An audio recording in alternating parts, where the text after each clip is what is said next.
The topic of our edition is the impact of COVID-19 and the future of social assistance. So we are establishing a dialogue with you about the effects caused by the pandemic and, of course, the important consequences on the economy, the economic instability that stemmed from the pandemic. And we had, of course, a major social crisis. And this has had a huge impact in global citizenship. And that's why we are getting together people from different perspectives. We are having an ecumenical debate that is open and plural, promoted by LGW. And by establishing a dialogue, people can talk about their perspectives. And of course, the opinions expressed do not necessarily reflect the vision of the Legion of Goodwill, which opens with this Congress a space to debate and exchange knowledge between different actors in the field of social assistance. This event is being broadcast in 4 languages. We have Portuguese and Libras, Brazilian Sign Language, but also it's being broadcast in Spanish and English, and it's a free event. And we have volunteers that are professors, studious people, scholars, experts in the field that are going to talk about those topics, especially during the pandemic of COVID-19, and about the importance of public policies that are really special for the Brazilian population, the importance of social assistance.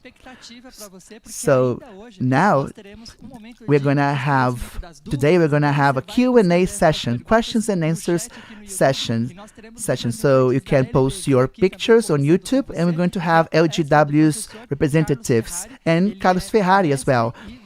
Carlos Ferrari has a master's degree and is going to share his perspective on social assistance. He has a huge experience and he's a militant on that field. So we're going to have his lecture today. And we're going to have Professor Abigail Torres. She's a PhD by PUC São Paulo and a researcher. And also he's a consultant from Virimeshi. And I would like to thank Mundial Printing Office and the Open School of the Third Sector who are sponsoring our event. It is a social platform from the third sector. It has online courses and free of charge. It is an online distance course, and you can learn how to perform good management in civil society. You can learn how to establish good communication, law aspects and economic aspects as well, and you can get to know what's happening in research on social assistance in Brazil. Please do access and enroll in their courses. It is free of charge and it has lots of information. You can see the website ead.escolaberta3setor.org.br. Now we're going to have our first lecture. We have Abigail Torres. She's a PhD in social work, social policies and social movements. She's a researcher in the Center for Studies and Research in Social Security and Social Assistance at the Pontifical Catholic University. She's also trains social assistance and is devoted to adolescents and teenagers. In addition to that, she trains professionals, representatives of social organizations, and advisors, and she formulates and assesses social policies. So her topic is protective bonds at times of social isolation.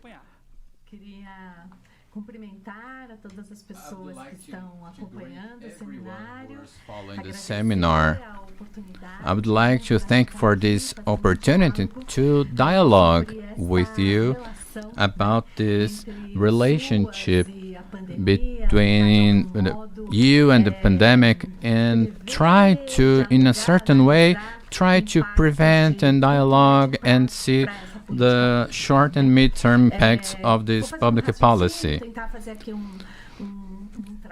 I'm trying to draw a line here of thoughts, trying to point in some challenges that were already present in the national public systems, but they were reissued in a very meaningful way during this pandemic moment.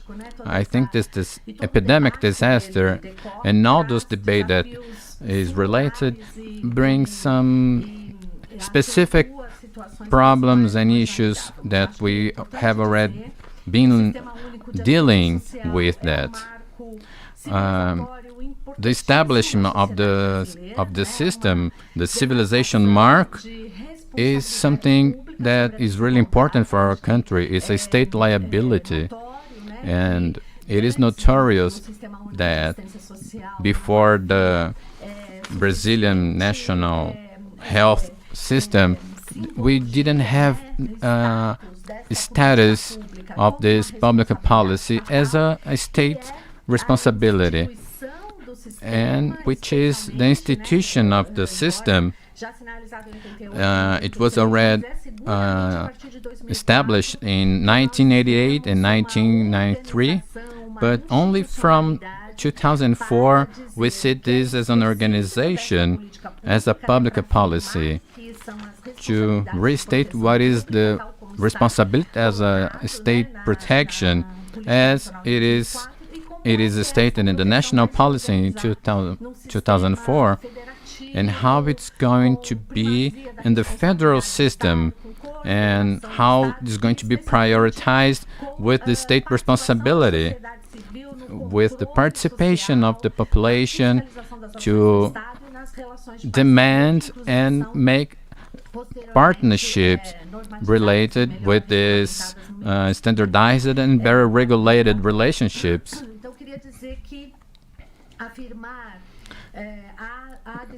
So I would like to state here that inequality as something collective.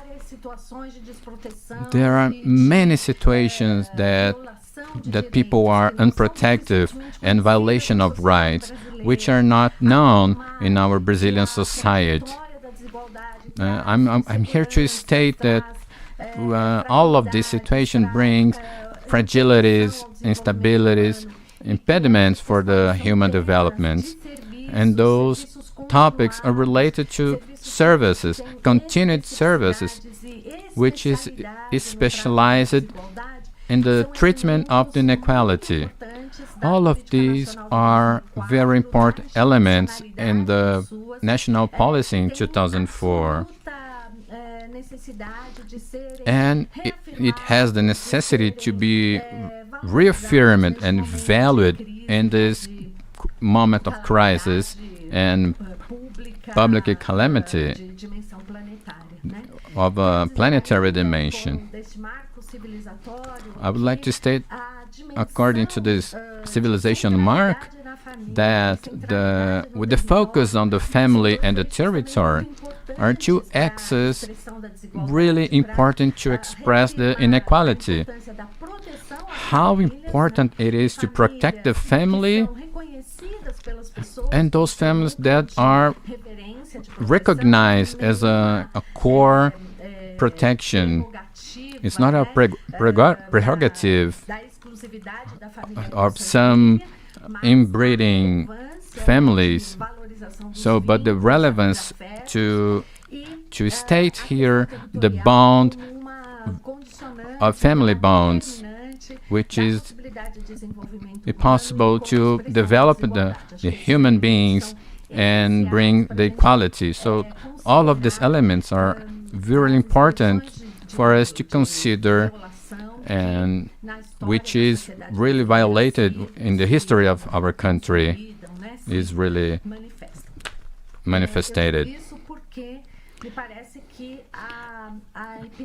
I say that all of these because all the pandemic messed up everything, all the organizations that we have, and people try to responsibilize all other organizations. People feel vulnerable, but we all know that the inequality is strong.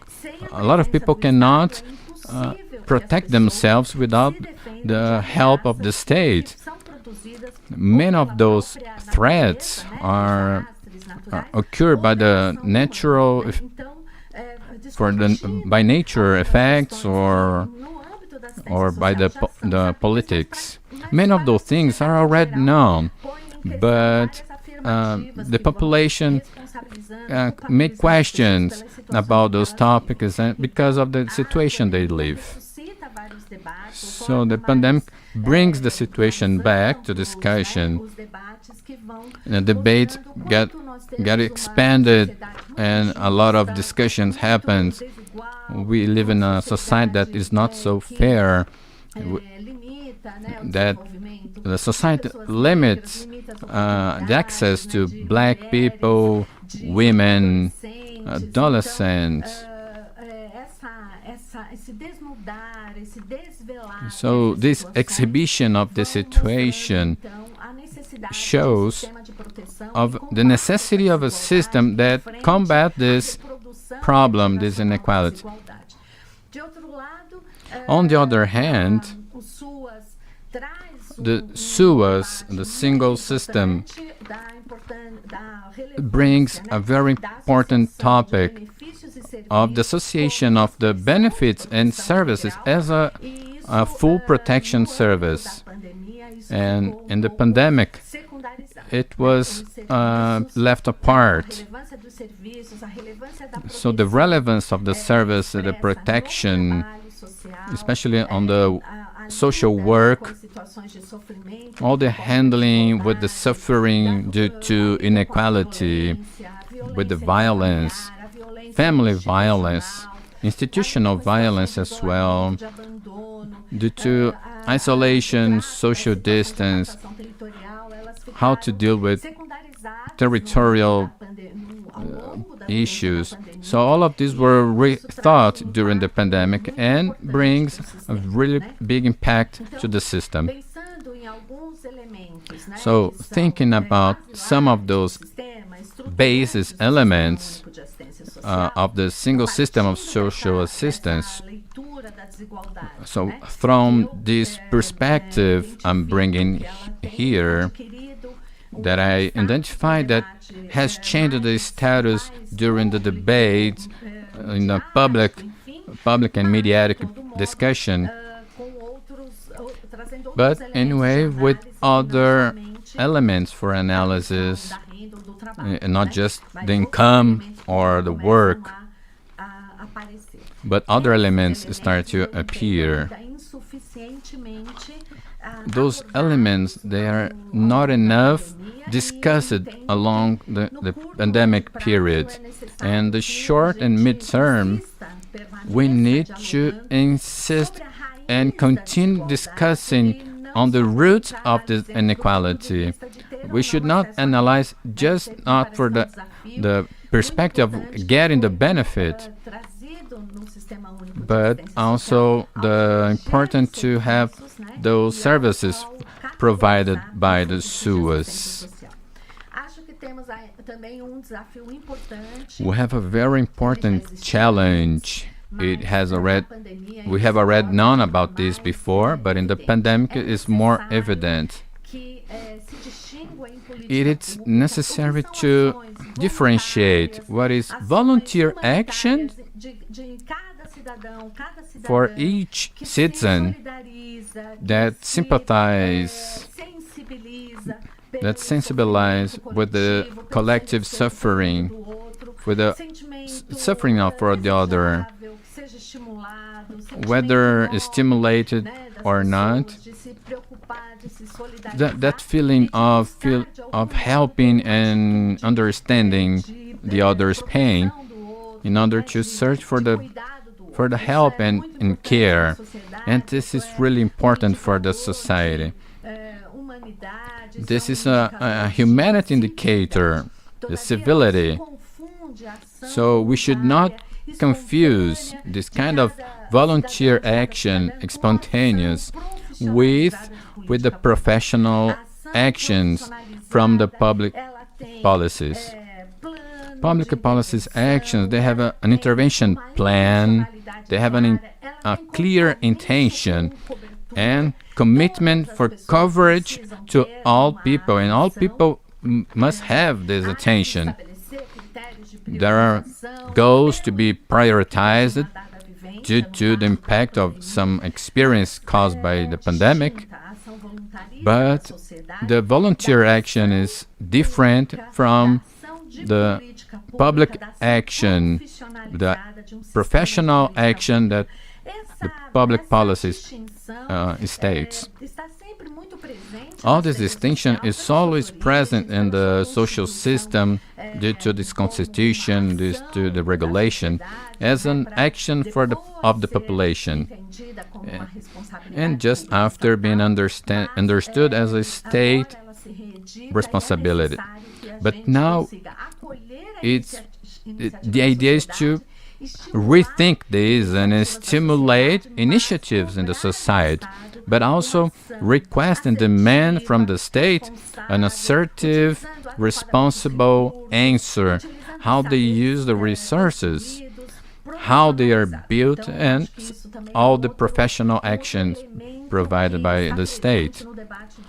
So that's the other element that we discuss in the SUAS discussions. I think that the pandemic reveals some issues that might be very important for a very immediate investment. That happens in all kinds of government. All agents of the single system should collaborate. We need to have a synergy and a more dialogue to strengthen this system, which is very strategic in this country. We are one of the most unequal countries of the world. So that's why we have to have an ordered procedure to follow.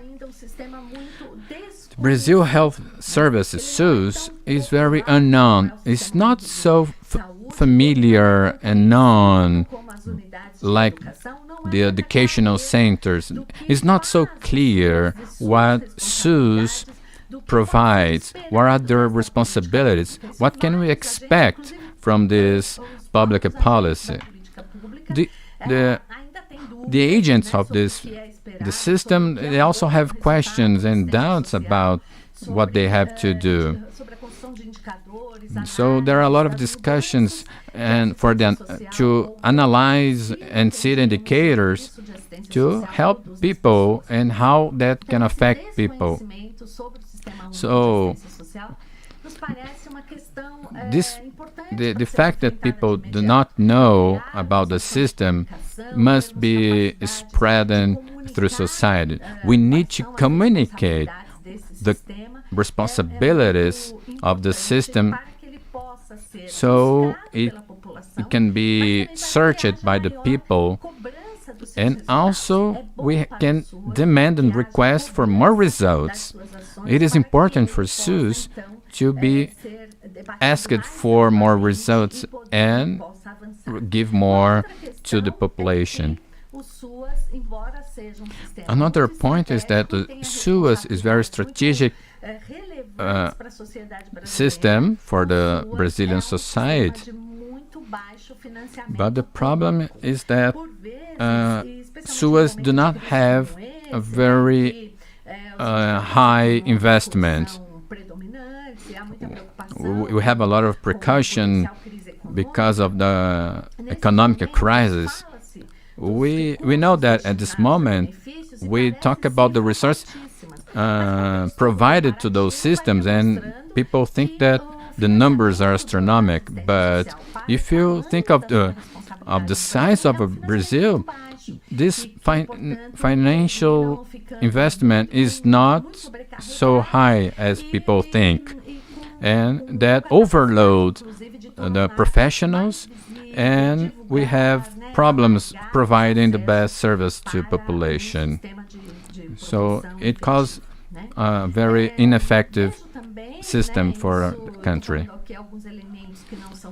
I'm just stating some elements. Of course, I'm not saying this by myself. I talk to other professionals. I read a lot of articles and talk to researchers, even with other works from the area. But another element that I think it's very important is to get into a very organized plan for that. If I said before to differentiate what is volunteer and public actions, so it is really important that the public policies have compatible actions with their status and the high importance they have in our country. So it's important for us to have a more organized plan, straight and directly to the reality that we live today. They need to appropriate and become accountable for these issues in order to stand for the people in an assertive way. Public policy is not a troubleshooter. It should follow the law and the league. We must have something that is united, should not be segregated. Of course, that according to the pandemic, we have more evidence of these problems in the discussions and debates. But it is really important for us to expand the discussion to better communicate these problems and try to develop terminologies, expressions that can really give something relevant to the work done here. Why we have problems when we have to face some violence is not that the kind of the service proposed for us to face this. What are the scientific basis for this plan? So we need to know all the bases and the procedures that should be followed here since 2005. So it's important for us to continue this discussion. It's important for us to make it clear that the pandemic period is a very good moment for us to discuss which kind of problems should be discussed and which ones are the responsibilities for the public state institutions. We have racism, violence against women, the segregational policies for children and adolescents, violence against elderly. So we have advanced according to the legal laws, but we need to continue with an approach to a legal agreement and discuss in which kind of services people will be protected. There is a debate against this kind of rights, but there is the necessity to show the experience of these situations, and that's what the social assistance has as an obligation, and it is an opportunity for us to work on. That's what pandemic causes. Another element that I think it's important and that should be in a short and mid-term to be done is what are the impacts in the society due to the social isolation. Many experiences of violence and many other experiences such as protection for the collective territorials, the presence of the state in many places. They faced this problem and have the SUS centers coming to places that they didn't have the services. The presence of professionals to help people on the street. Many teams that created procedures to be close to people. So this experience during this period is really important in order to show this difference, which means having access to public protection during this human suffering. Stick with this dimension. We should discuss the financial values, the responsibilities structure among the federations. It's really important. We're going to have new managers, the new city managers, governments, so they will continue with other places.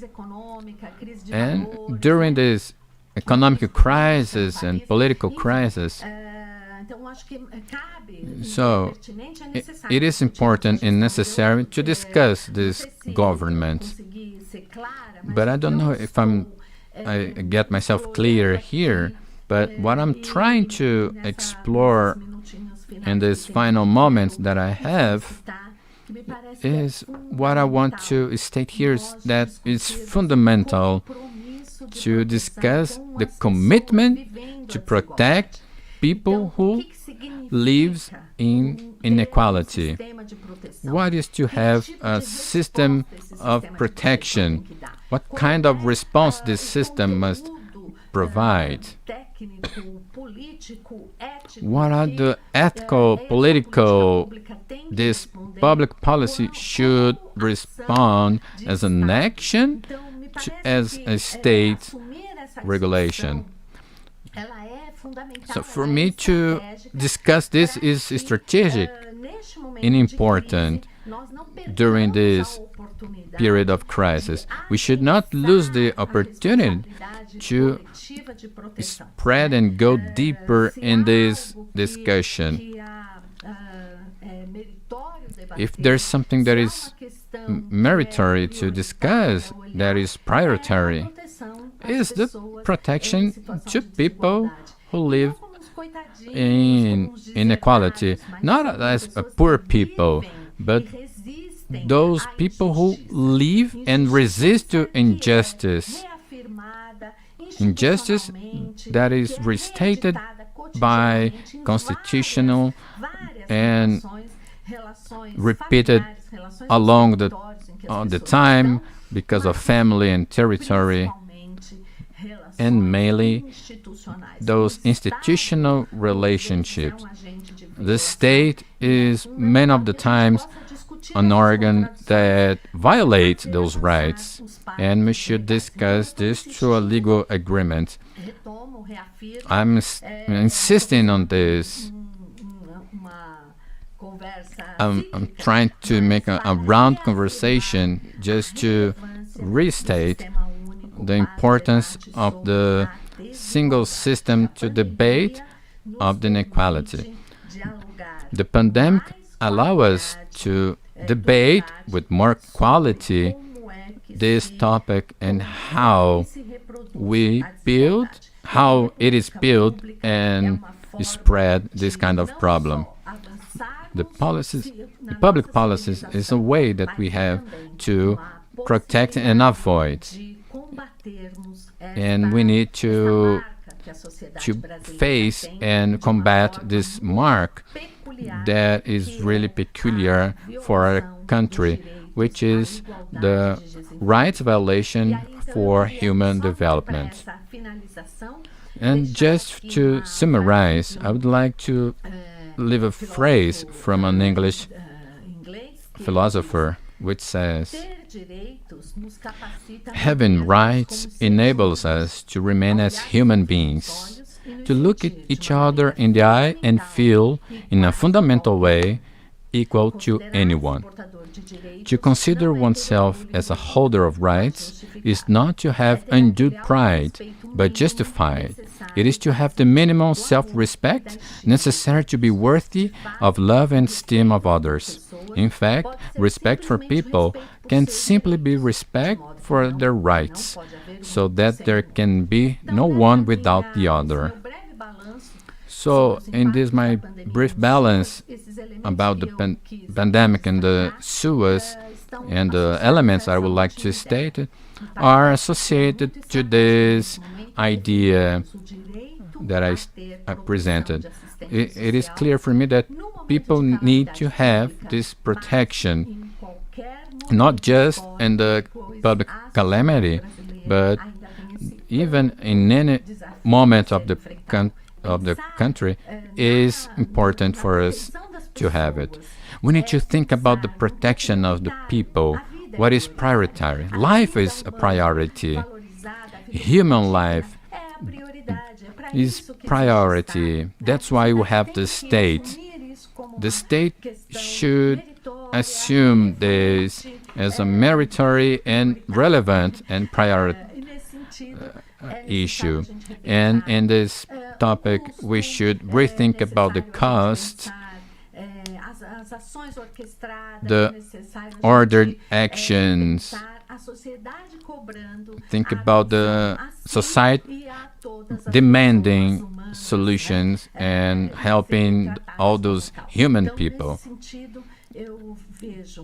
So, in the sense, and I would like to finish this intervention thinking that the future of the social assistance is the future of combating the inequality and recognize that Brazil advanced in this perspective, and because this problem, it is a public issue. So that's how we need to continue to discuss these SUAs. If there are state actions that should be assumed as something for the state, so it is the protection to people. That's the directive that the debate, from my perspective, should be assumed. I would like to thank all of you for the opportunity, and I would like to say and hope that my explanation was clear, and we hope we can meet another opportunity. Thank you very much. Dr. Abigail Torres is a PhD in social work and social policy in PUC, São Paulo, and which spoke very important and made us reflect in our role as a society and how and what we should do to help and protect in a very professional and in a quality way to combat the social inequality. And LGW assumes this commitment to act in this policy to help all the population with campaigns to help vulnerable people and help those people in their emergencies. And in the panels that we're going to watch now, how LGW did those non-presential assistance and helping the political assistance during the pandemic.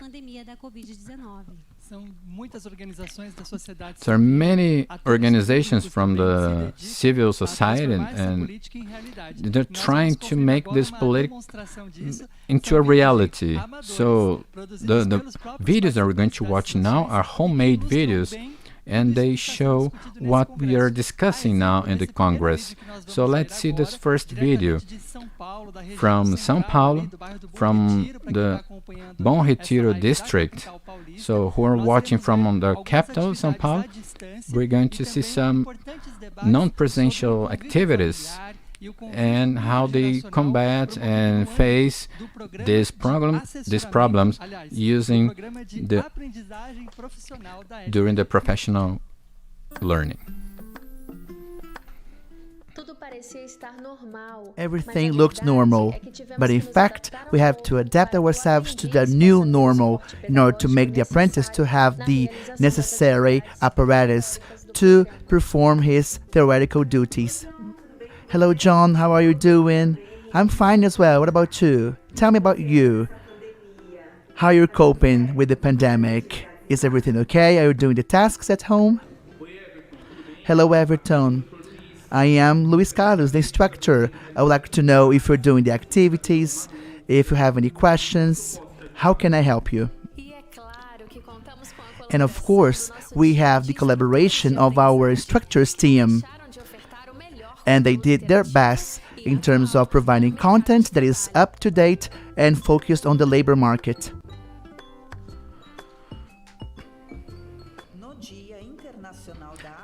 In the International Friendship Day, apprentices, they were really talented and really creative.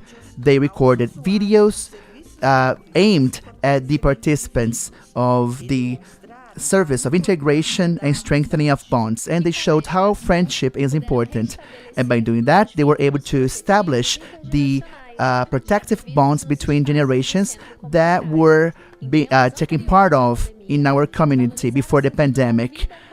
They had to talk about the importance of respect and empathy towards the other. We don't have to have people around us. We have to know that somebody in somewhere takes care of you. Now I would like to talk to you about something that Paiva Neto said. Friendship that was born in the eternal idea of goodness never ceases to exist. Friendship is something that cannot be explained. Friendship is the mirror of what my soul multiplies, according to Vinicius de Moraes. You know who my real friend is? LGW. My real friend is a person that helps me. LGW helps me, you, and many people from the country. In this video, I would like to wish you a very good day and a virtual hug to you all. I have chosen a poem by a Brazilian poet from the Northeast. His name is Braulio Bessa. There are some people that accept your mistakes. Even though you make mistakes, this person is not going to judge you. People need people.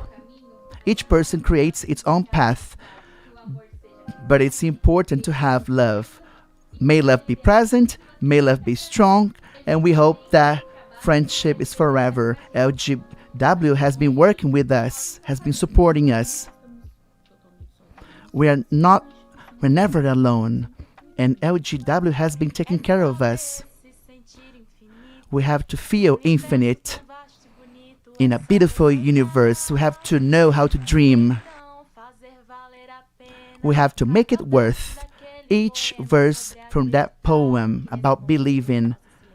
I hope that you think about life, remember life, the smiles, and how life can contribute to you. Lots of kisses to you. Parts of the theoretical methods that were applied to LGW were focused on the recognition of the right to equality and the relevance of the participation of citizens against racism, against structural racism. Just by having a reduced perspective and based on a collective perspective is going to be able to promote a movement towards breaking the violation of rights. LGW's apprentices were really talented. They had lots of critical perspective towards problems. They participated in many lectures and in debates. Paiva Neto mentioned that in his work, racism is obscene. Nelson Mandela, not just a president, but he was a symbol against racism. Mandela wanted to change the history of his country, but he went beyond that, towards freedom.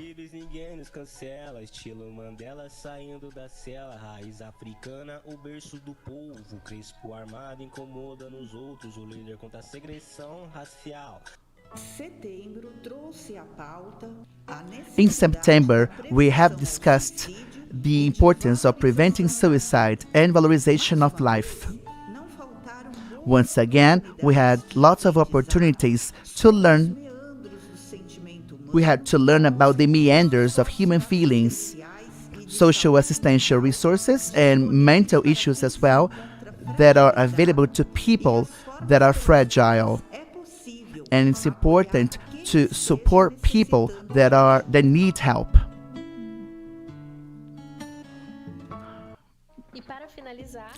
To wrap up, I would like to share some of the feedback that we have had from apprentices that participate in remote activities here in Bom Retiro, in our Bom Retiro Center.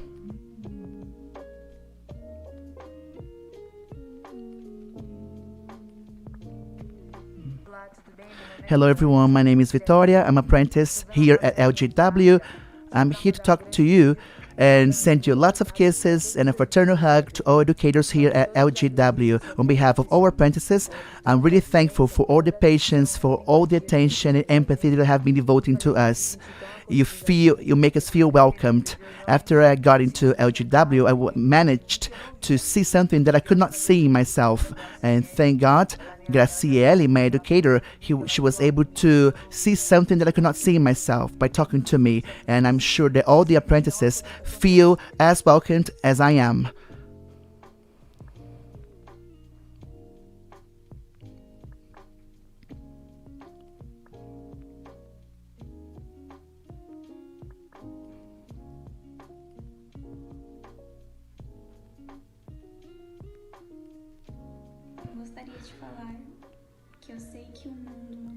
I know that the world has changed really quickly and people were caught off guard. And I know that it has been tough for everyone, especially for you who have this incredible mission.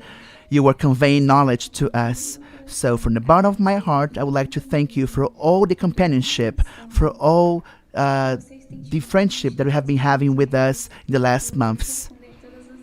By talking to us and answering my questions, I have lots of questions to ask. And it was very important, especially in the Yellow September, we discussed about racism by doing live sessions and by finding ways to promote activities by teaching us. So thank you very much for everything that you have been doing for us and for all the knowledge that you have been teaching us throughout the months. So what we are doing, we're working on bonds, social bonds. That's it. So we can do positive things and we can get better because of this experience.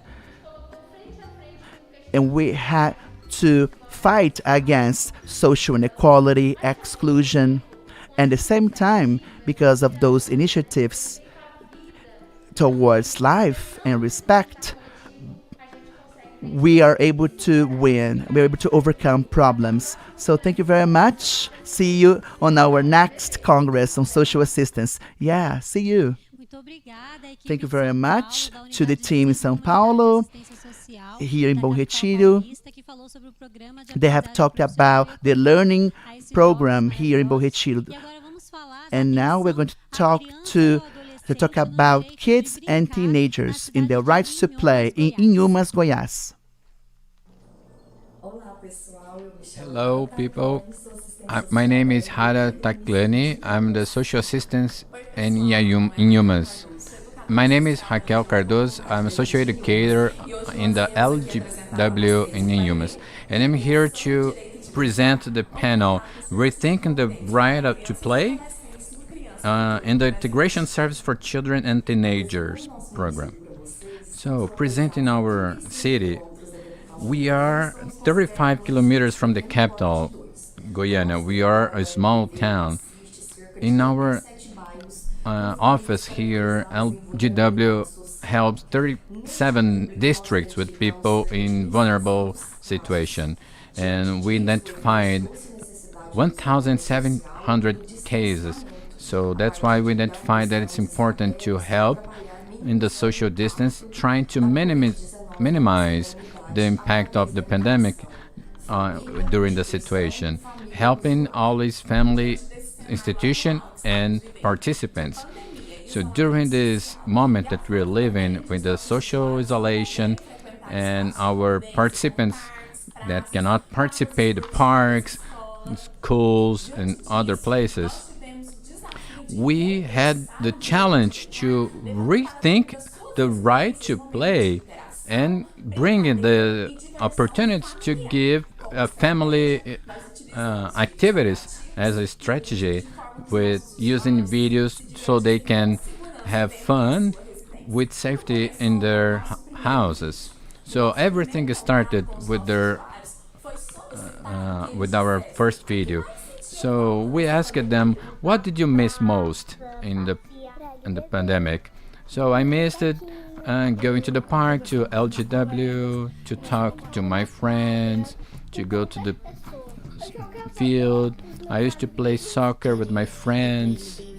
I would like to go to LGW centers to see my friends, to play, to have fun. I miss to play with you people, to go to the park.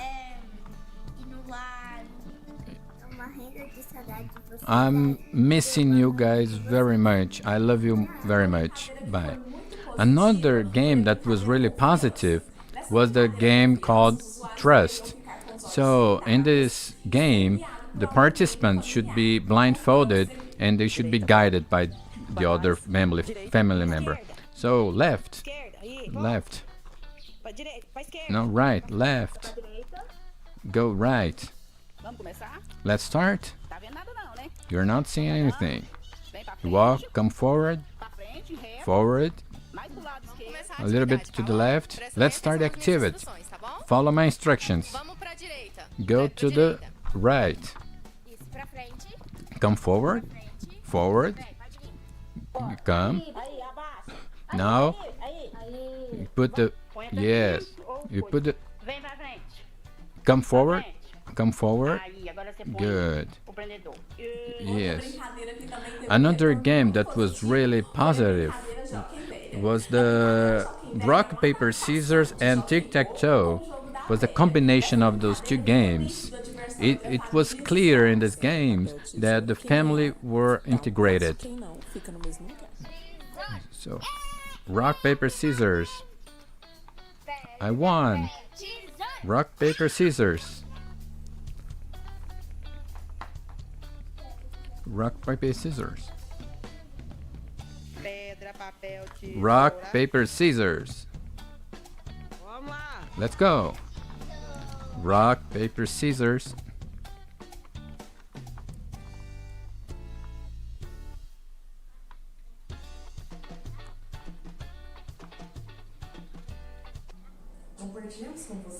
So we showed you just a small part of our work that we have been doing during this tough situation, and that we found it really helpful to people.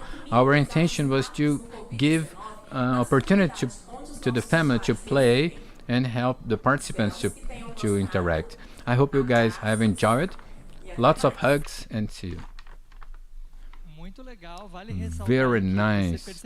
It's really important to state here that the registration and the videos were made by all the participants and of course by all the professionals, educators related in the daily activities.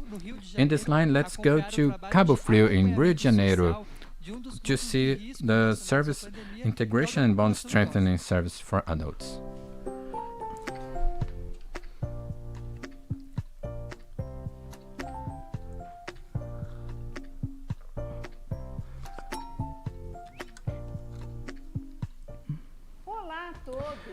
Hello everyone, my name is Jaqueline Medina. I'm the social assistant of the Community Service Center in Cabo Frio, Rio de Janeiro.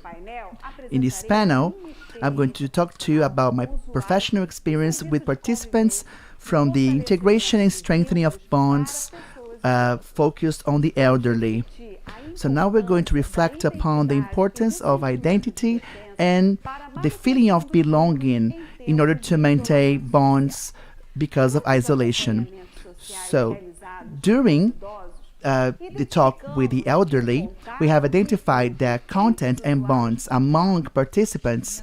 We had a technical issue, but now we're going to have another city in Brazil, Yumas. Okay, so now let's continue. Can I call Yumas? Just a second. Okay, so now I can get the cell phone and I can let's see here people on YouTube. There are lots of people At the moment, the presenters are thanking everyone for the participation in the chat, especially organizations, associations, and lecturers who are watching the event. So they are talking about the importance of playing games during the pandemic.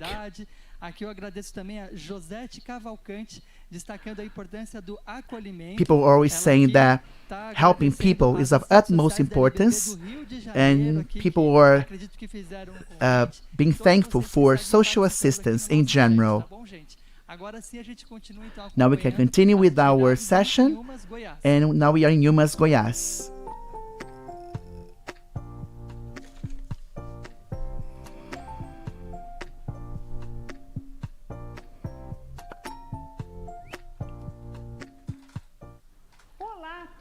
Hello everyone, my name is Jaqueline Medina, the social assistant of the Community Center focused on the elderly in Cabo Frio, Rio de Janeiro.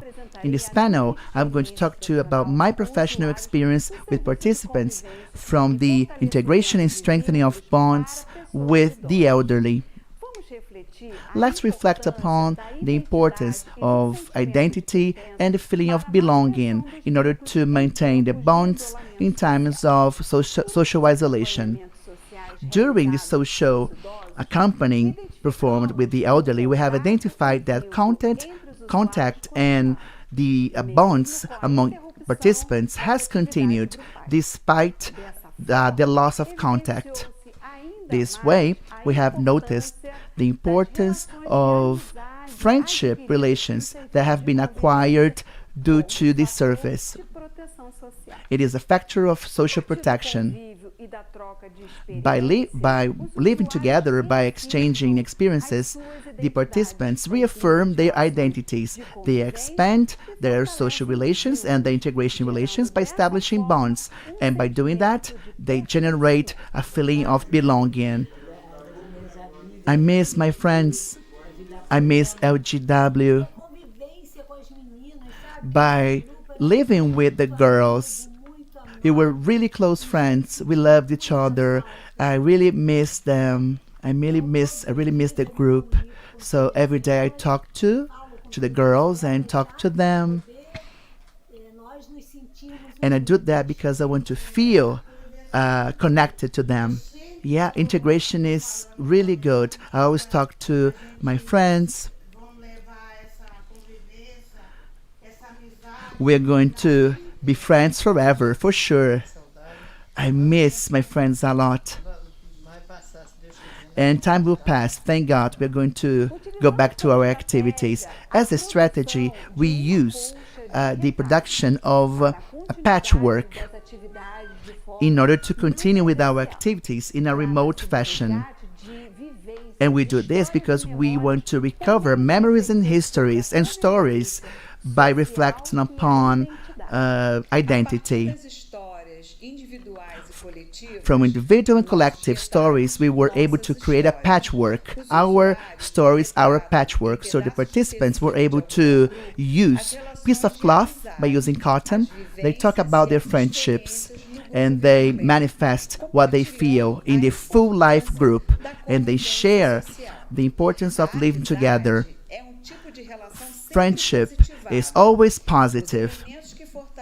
All the elements that strengthen the bond is liking and being liked, having things in common, liking people and being liked by people, admiring people and being admired by the others. So we have reciprocity. Concerning family living, we have created an intergenerational activity in order to identify stories of life. We had the participation of the family, sons, daughters, grandkids. By talking to those people, the participants were able to portray what they felt. So here I have my activity, and I'm doing that with my granddaughter. My grandson Isaac is helping me here in the kitchen. And he said that he's going to be a cook.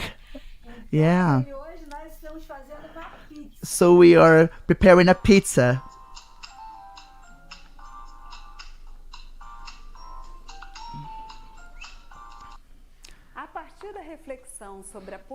By reflecting upon the poetry of Cora Colarina, Knowing to Live, the participants were able to portray, by means of verses and poetry, what they felt, memories, and personal identity and collective identity.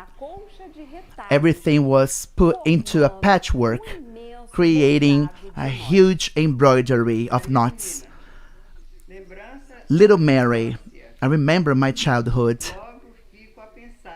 I keep thinking about it. I miss the old times. They are not going to go back. Poetry, trust. I'm lost, but I'm not being misled. I do have hope because in my heart I have the perfect feeling. The patchwork of my life, it has good things, bad things, and awful things. We do need a patchwork of humility. In the Full Life group, we have done so many things. We have written poems and lots of stories, lots of topics. This is the patchwork of my life. It is of utmost importance to deal with human suffering, the ability to respect the path of people in order to make that respect as a way that not only legitimates, but also stimulates the perspective of narratives of people that are valued in our relation. Very interesting, a very interesting work that has been done with the elderly, not only because of the pandemic of COVID-19, but also when we take into account emotional health, because we know that social isolation has been posing a tough time for people, especially for the elderly. They have been suffering a lot. That's why it was really important that was what was done in Cabo Frio, Rio de Janeiro. And now we're going to follow what has been done in Fortaleza, Ceará, in which the strengthening service acts on adults. Hello, Congress members. My name is Michel Lisboa. I'm psychologist and I work here at LGW in Fortaleza, Ceará. And I'm here to talk about our work here in the integration and bonds strengthening service for adults. So let's go together and see this path. In the first place, we start with the premises that we are promoting the very productive potentials. The affective bonds are very important for the support to face this pandemic situation. And now, because of the pandemic, lots of things change in our routine, in our home.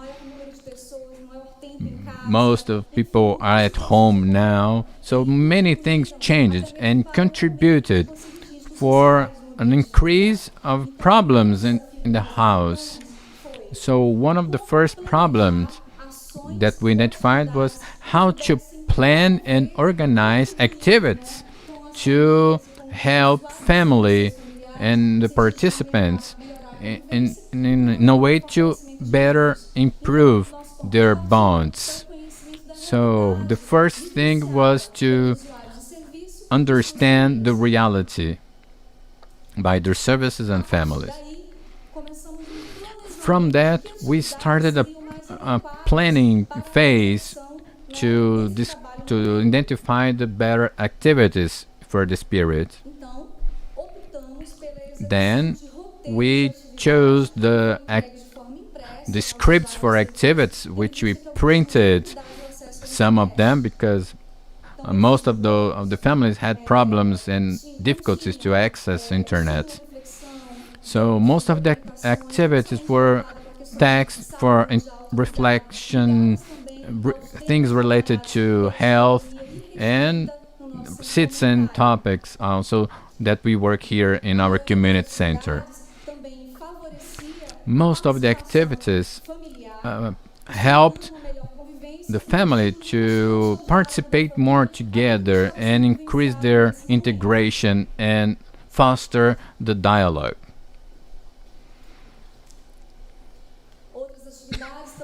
Other activities helped the identifying them the qualities and positive points of each one. Besides self-care, and also recognize and understand the dreams of each one from of the family, linking everything that we discussed here. We try to work with practical activities, contributing with the family participation in all steps. So we had stretching, physical health, mental health, and crafts and arts. Many of those activities, they were provided to stimulate the family and how the feelings were arousing during this time. All of those activities were prepared with materials with easy access. We used sustainable material and materials that many community centers provided those materials for us to prepare the activities.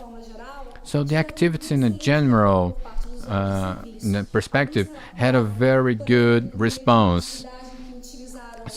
Some of them mentioned that they could frame pictures of the family and they hang it on the wall and show something different. Another point was that they had a lot of compliments for the family's abilities or qualities, and most of them were surprised because they didn't have this opportunity to do this inside home. So they were really happy for these activities and the opportunity to share those feelings during the activities. So each step we try to stimulate this sharing moments together with the family. So, and overall, that's what we could do during this pandemic moment. And we thank a lot the opportunity to present this work. Thank you very much, the team in Fortaleza, and congratulations to LGW's professionals who produced all of those materials, educators, participants, and professionals who edited and shared here in this Congress to show their experience during this challenging moment during the pandemic of COVID-19. And our debate continues now. We opened in this International Congress on Social Assistance, trying to bring people to express their opinions. And the opinions expressed do not necessarily reflect the vision of the Legend of Goodwill, which opens this Congress a space to debate and exchange knowledge between different actors in the field of social assistance. So Carlos Ferrari has an MBA from the University of São Caetano do Sul and postgraduate degree in Marketing and Persuasive Communication from Casper Libero Foundation. He chaired the National Council for Social Assistance from 2010 through 2012, served as a member of the National Health Council, and is currently a member of the National Council for the Rights of Persons with Disability, CONAD. He is a content specialist and a consultant on matters related to management, implementation, and social control in public association assistance policy in the inclusion of people with disabilities. And the topic is going to be multi-stakeholder actions in social assistance. Hello, my name is Professor Carlos Ferrari. I am really happy to be here with you today at LGW's 25th International Congress on Social Assistance.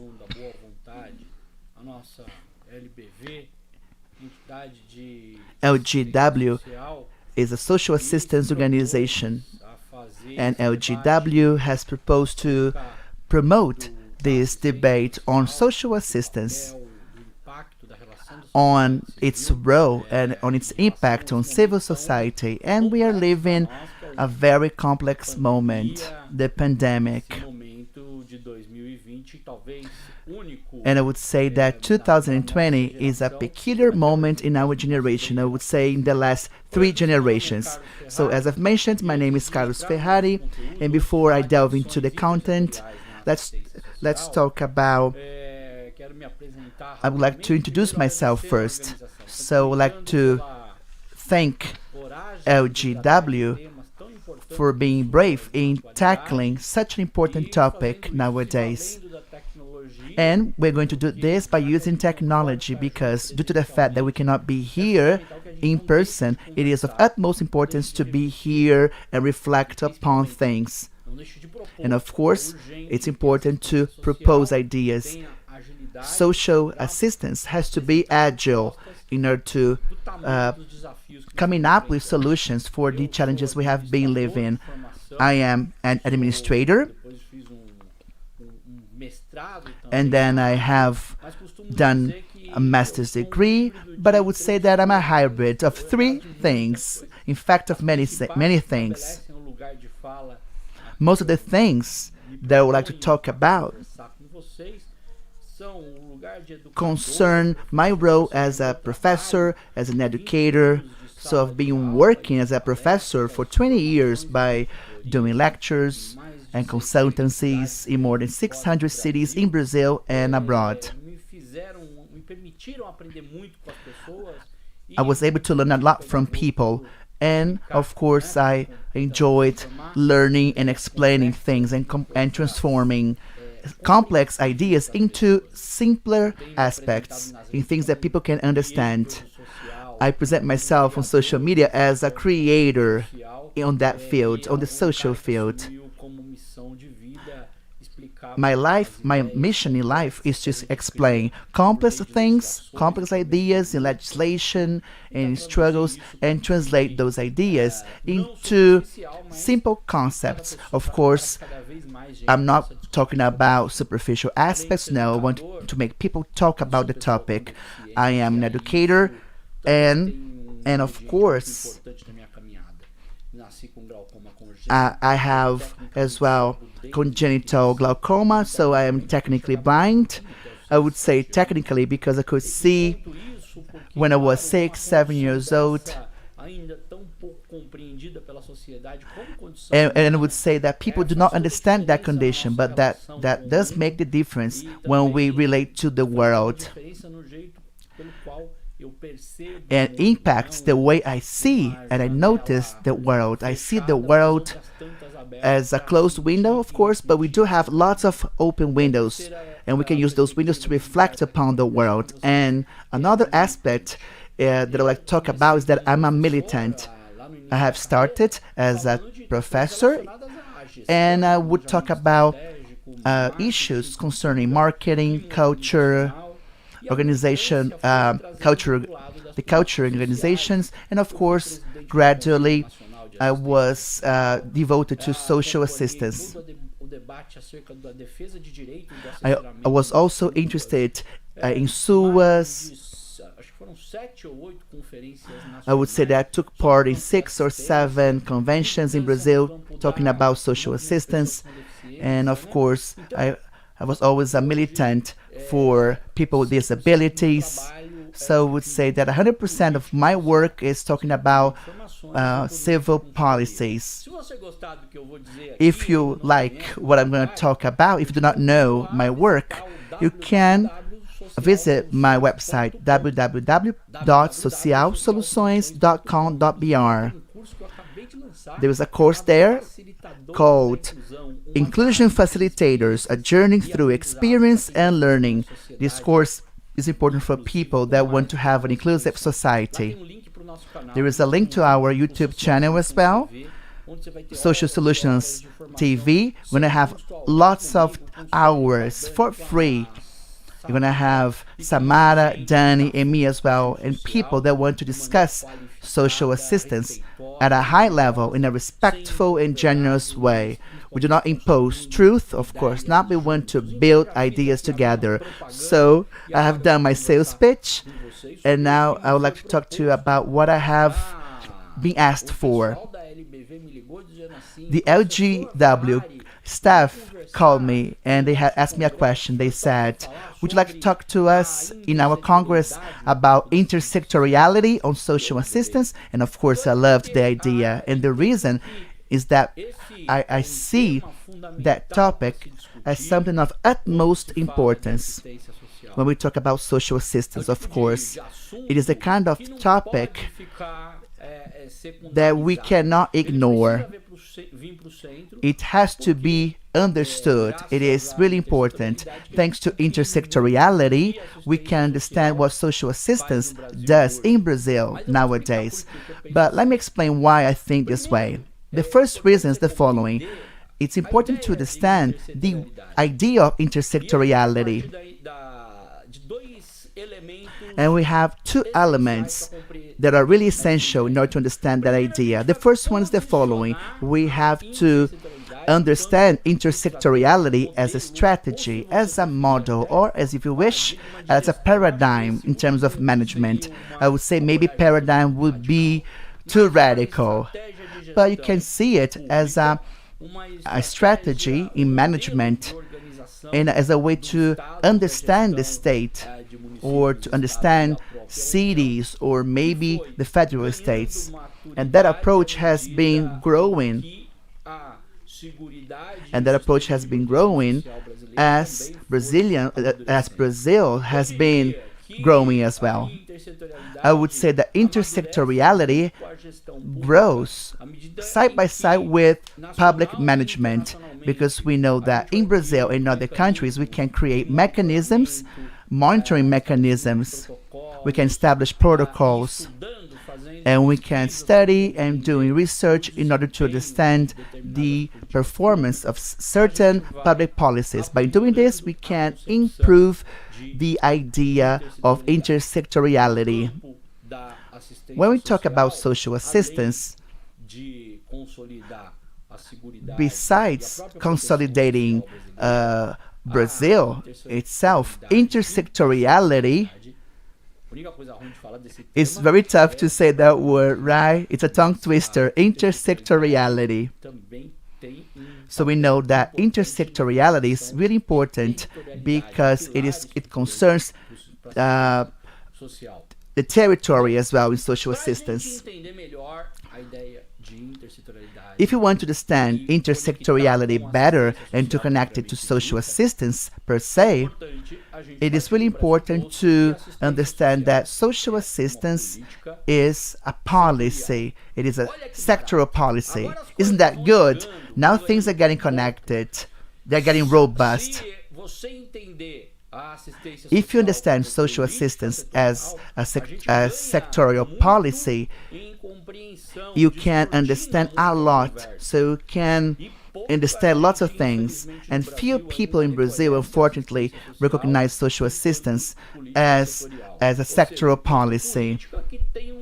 It means that it is a kind of policy that is really important in management of the state. So it's not the kind of policy that is widespread in all the state management, or the kind of policy that is fragmented according to certain people, or that gets invisible. I have promised to you, in fact, I have said to you that I am the kind of guy that sees himself as a person that explains tough things. So, let me do the following. I'm not going to use fancy jargon. I'm going to explain that in simple terms. Throughout history, I would say throughout the last 200 years, social assistance has been understood by people in general, by public managers, and of course by people as well, that needed social assistance as something that was connected to those people, aimed at those people. Hungry people, they had to have social assistance. People that were feeling cold, people that have lost a relative, they would go to social assistance. So people that were poor or vulnerable, or people with disabilities, women. So what changes? At least in legislation, I would say that from 1988, social assistance gets a new status. I would say it goes up a different step. So it is something that gets attention. Why? Because it belongs to the pantheon of social security.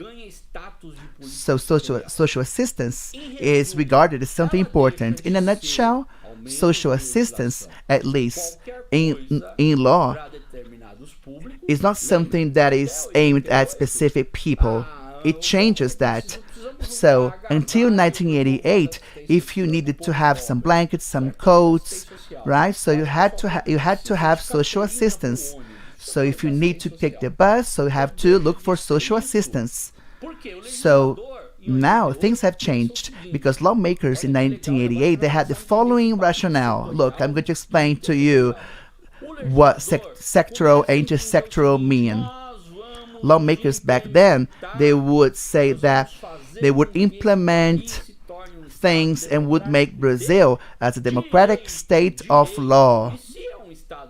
And by being a democratic state of law, this means that people have rights, so policies as a whole, they have to guarantee rights, of course, rights to health that are guaranteed by health policies. So it doesn't matter if you're rich or poor, if you need to get a vaccine, you have to look for health assistance. If you're vulnerable, if you don't have money, for instance, to take the bus, you're not going to the social assistance. You're going to talk about transportation. You got it, right? That's it. So what happens in 1988? Let me tell you. So social assistance becomes something else. So it's not focused on certain people. Because the Brazilian state said the following: we need to work on law, on rights. That's why the state started to offer certain things. The state started to work with certain offers, and in laws those offers were divided into 4 categories: services, projects, benefits, and laws. And we had offers in those 4 categories for people that needed help. You got it, right? So that's a turning point. So the same person that wants assistance, this person can look for health, education. So social assistance gets a new status. Social assistance is seen as something that belongs to public policy in the state. It has its own space. And then I start to understand social assistance as a policy, as a sectoral policy. Is that clear? So how can I promote intersectoral actions based on that policy? How can we do that? When I prepare my classes and my lectures, and when I want to discuss that topic with greater depth with managers or the people, the first thing that we have to analyze is the intersectoral character of social assistance as the DNA of that policy.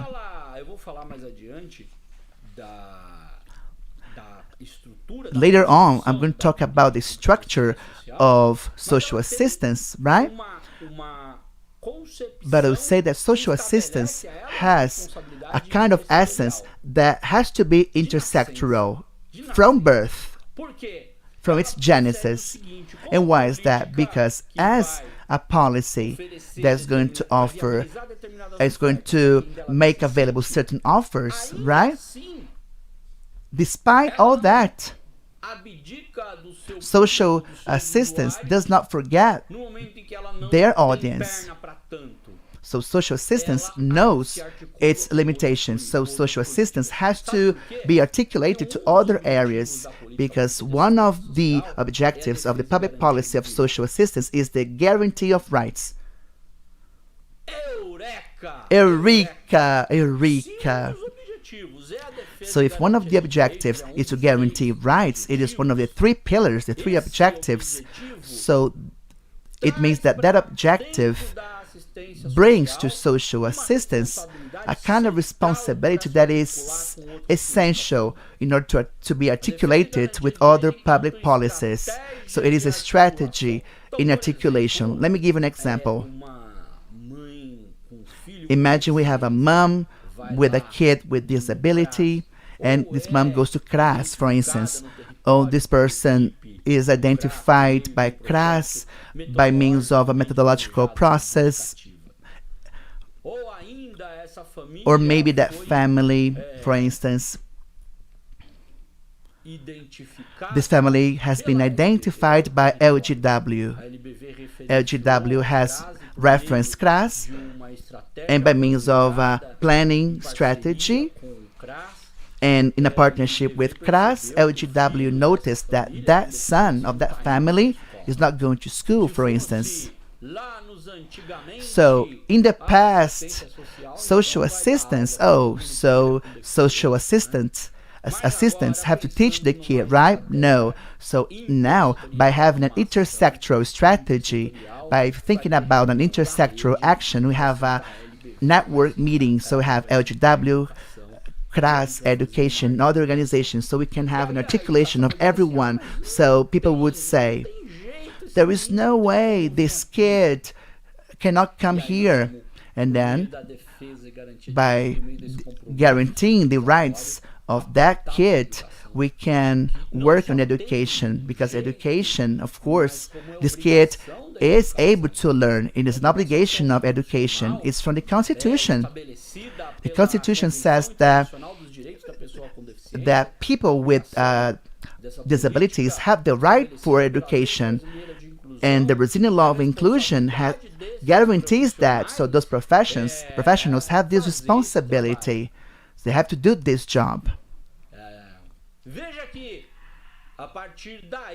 So from that moment, we were able to create an articulation and a workflow that connects two public policies. That's why we say intersectoral. That's why we use that adjective.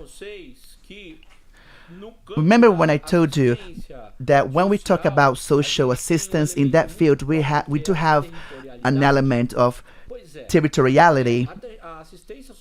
So when we talk about social assistance, we imagine that the area materializes itself in a territory. So the territory aspect is important.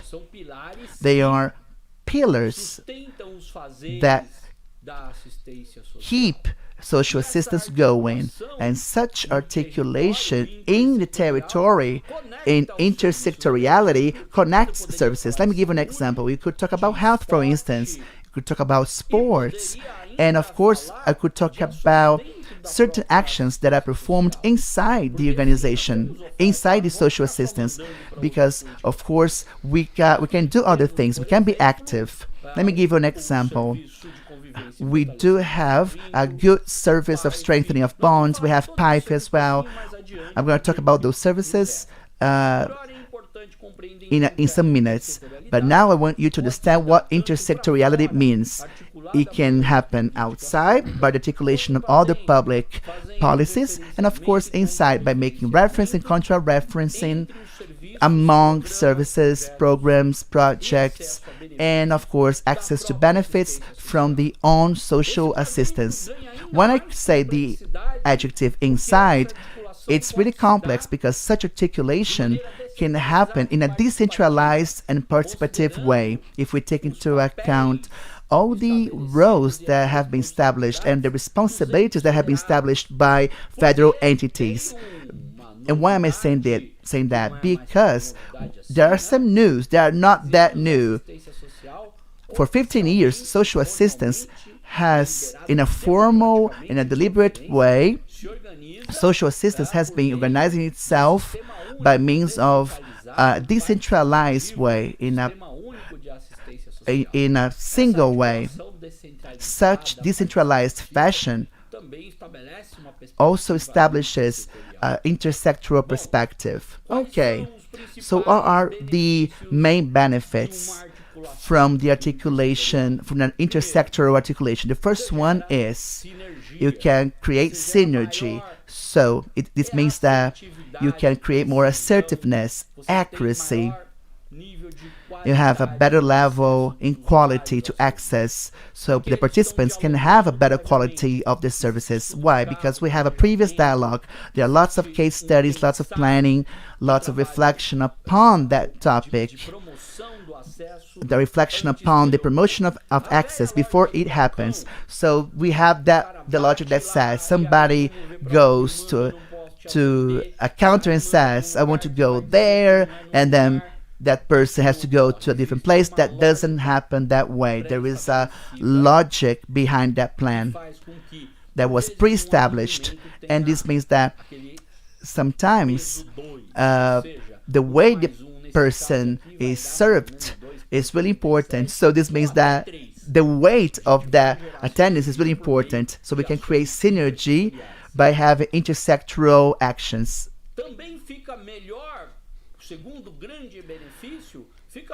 In terms of benefits, we can establish roles in a better way.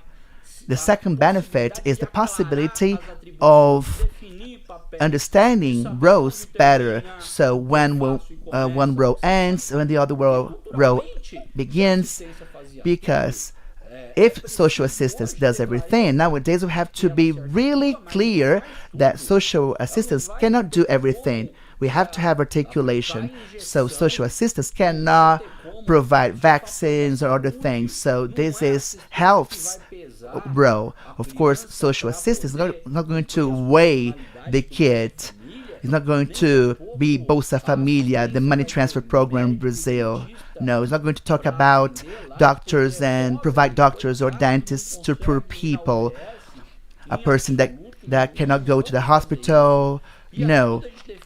So when we talk about roles, when we define roles, so social assistance entities can establish, can have funds. And we do have a third benefit, which is the reduction and the end, I would say. I would say that we would be able to reach a point with less rework. So we want to have the end of reworking, doing the same things over and over again. That's really cruel, because reworking not only is bad for the budget, but also is a bottleneck. It consumes the participant's life, because the participant goes to a place to do the same thing over and over again. So this person is extremely vulnerable. This person has a deep disbelief in the state. And unfortunately, this person does not believe in the work that our organizations do. And we have to gather benefits. We have to provide some kind of answer that is consistent to make that person follow us in order to promote his or her development, his or her life. That's going to be materialized by an individual plan or a collective plan with his or her family. Whatever, it doesn't matter. We cannot lose those families and those individuals. People have to believe. And of course, we cannot let those people become criminals. We have an ethical commitment and a civilizatory commitment, and work is a very important element that is like a termite that eats the structures of all this social work. So intersectorial activity and action helps us to reduce rework, and consequently, it keeps a good quality and access among participants with the network. So we qualify the work this way. As a fourth benefit, we have the idea of following the family and talking to the person. And why are we talking about quality? Because if we know what the roles are, we know how the relations are going to be in the family. I can go where I know where I could go, and I can follow, and I have some indexes. And by using those indexes, I can understand what's happening. Such indexes sometimes can be developed by the articulation of other organizations, right? But you can do that in a better way. Now, the fifth benefit, I would say that's the biggest one, is the valorization of services and knowledge. When we know what intersectoral activities are, we can make students and apprentices work, and this is of utmost importance in Brazil, because in Brazil we had the kind of culture that says the following: that certain professions, certain public equipment or private equipment, they are not considered. So when we talk about budget and investment, people say, so that doesn't have to be so expensive. No, why not? We're talking about transforming people. We're talking about transforming human beings. So we are talking about tackling poverty. We want to improve citizenship.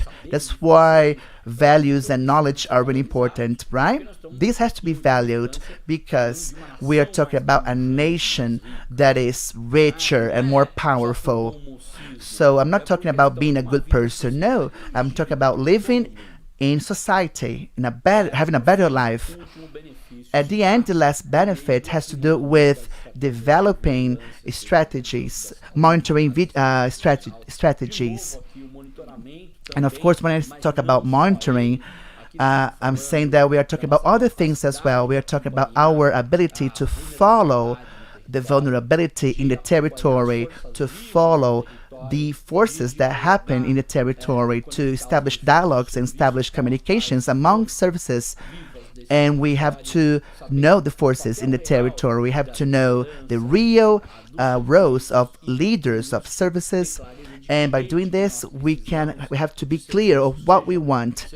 We have to have services that can be offered by organizations from the public society or for private companies. So to wrap up, I would like to talk to you about the most important challenges that I have imagined. The first challenge is defining an improvement of flows, protocols, tools, management tools, and following. And why is that? Because everything that we have discussed is really beautiful, right? But if those things are not clear, what the flow is, how do we qualify references and counter references, what are the strategies in order to make that team to be together and do certain kinds of studies, certain kinds of case studies, what are the protocols in case some laws are not obliged. So that's bad, right? And that's a huge challenge. And why is that? Because we have to have technical expertise, we have to have investment. So this is the first challenge that I would like to highlight. Concerning the second challenge is that besides all the commitment, of course, we have to have knowledge. So that is the second biggest challenge. So we have further education of managers and technicians, and of course, public leaders and slash consultants. Of course, you cannot just study a bit and in informal meetings. You have to invest on a daily basis, on a monthly basis. Drip, drip, drip, the water crashes the stone. That's an old saying that we use in order to translate the importance of persistence. But let me tell you the following. I would say that above all, I would say that education is really important because education creates a culture of learning. The pleasure of learning can make the difference in terms of public policy and social assistance in the post-pandemic period. So I believe that SUAS has to be more visible, not only with campaigns, of course, with communication, but also with a full knowledge from people, from consultants as well, from managers and the technical crew that can do that. And I would say that so far this has not been clear. The third challenge that we have to tackle is the following: not knowing, lack of knowledge and lack of valuing. So those strategies are not valued enough by politicians. So in general, politicians do not like the idea of intersectoriality because they are selfish. They want to work individually. So why would a person allow another person to talk about politics if I can do that by using social assistance, by distributing medicine, right? And for obvious reasons, this is old, right? So people do not like that idea anymore. but we have to talk to politicians and show the gains in a pragmatic way in order to have more votes, of course, in order to have a different posture towards voters. So we have to conquer the politicians in order to gain and to have benefits and have more benefits, to have a better budget in public services. And when we talk about intersectoriality in a simple way and a seductive way, it is really important in order to make us conquer the politicians. And to end our lecture, I would like to talk about resources, financial resources. The last challenge that has to do with everything that I have mentioned is that we do not have money that is enough in order to perform intersectorial work. And when we do have money, we do not invest in education, in permanent education. We do not invest in protocols, in flows. So people imagine that it's better if we build a building, right? So we have lots of structures that are not important, right? So intelligence is really important. So I hope that I have teased you and I have talked to you about some ingredients that can make you reflect upon your work. And I hope that I have contributed to your needs, and I hope that I have fulfilled LGW's expectancy. LGW has lots of people that I like. LGW family has always welcomed me kindly. Thank you very much for the invitation. And if you have enjoyed my work, please do visit my website www.socialsoluções.com. Thank you very much, Professor Carlos Ferrari. He is the consultant of National Health Council and currently a member of the National Council for the Rights of Persons with Disability. And he has an MBA from the Municipal University of São Caetano do Sul. And by talking about social assistance and other things, Professor Carlos Ferrari presents the gains that the population can have, especially the most vulnerable ones, in order to guarantee the most fundamental rights when public actions act in synergy, in harmony, and when they want to attend the public in the best way possible. And this happens as well when social assistants, psychologists, and the technical crew in LGW participate in meetings of the network of social assistential network in their towns, in their states. So this work is really important in order to help people in a good way, in a full way. And this work is really important in transforming realities. And people have been having lots of challenges because of the pandemic. So that work is only possible thanks to people like you that can collaborate and fund the Legion of Goodwill. So if you're watching us now in our live session, you can donate to us. Of course, we have to bear in mind the social isolation issues, but we have to continue with that work. You can donate by using the QR code on the screen, right? So you can also perform your donation by the link. It is in the chat, and also it is in the description of the video for you to donate. The work that you have been financing, that will make it possible, is going to be followed, of course. We're going to see what has been done. We have the cities of Aracaju, Sergipe, Porto Alegre, Rio Grande do Sul, and Londrina in Paraná. And of course, there are home-based videos that were done by educators, social assistants, and people from LGW. Hello, Congress members. I'm a social educator from Aracaju, São Paulo. And today we are here to present the impact the COVID-19 in the communities. According to United Nations, in 2019, 130 million of people were in an insecure food situation. And 2020, because of the pandemic, this number will increase consistently. So 265 million people will be affected.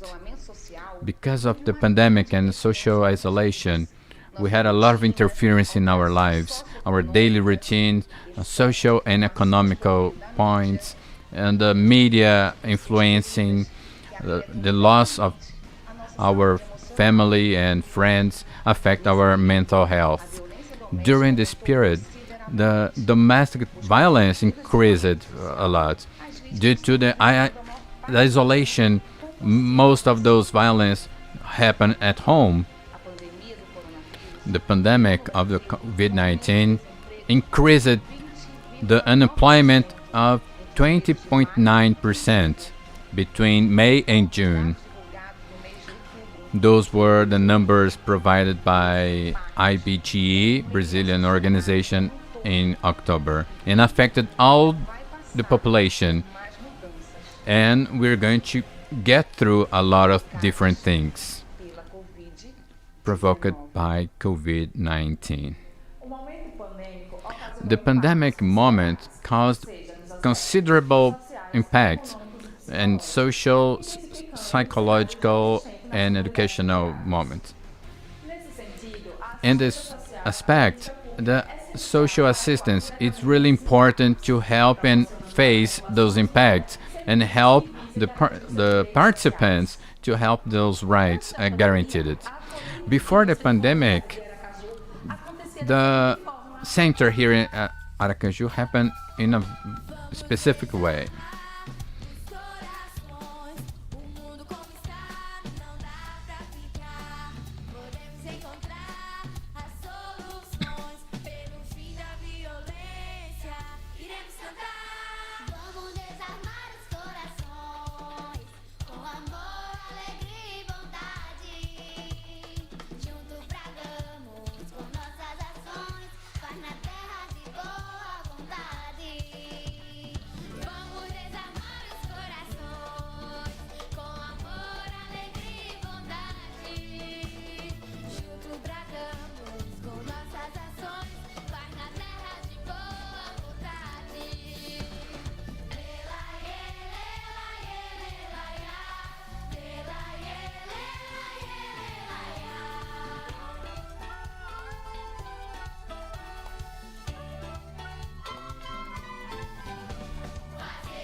In LGW, we could help the families during this period, and we are working to help them using directive studies and in order to provide and incentivize their stimulus to work with ludic activities in order to have all the development of this participants.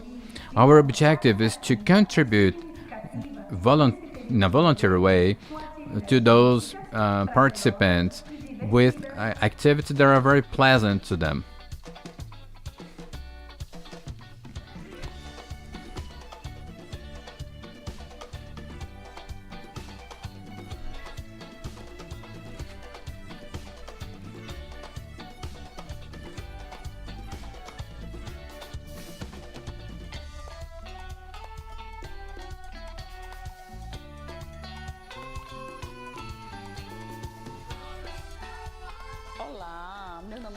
Hello, my name is Rosanalva, and I'm here to thank LGW, this organization in Aracaju.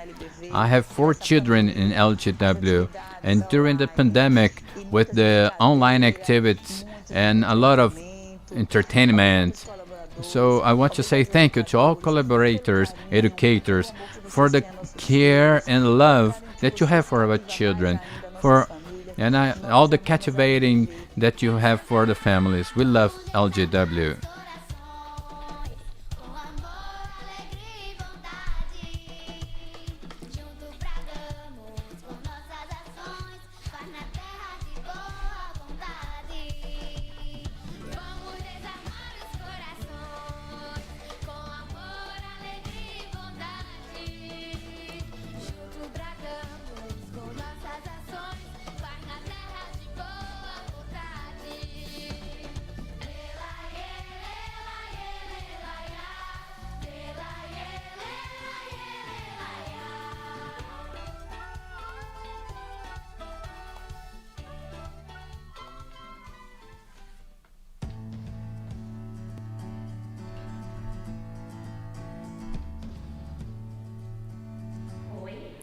Hello, how are you? My name is Andrea Almeida, and I'm a social assistant from the Integration and Bond Strengthening Service for Adults in Porto Alegre.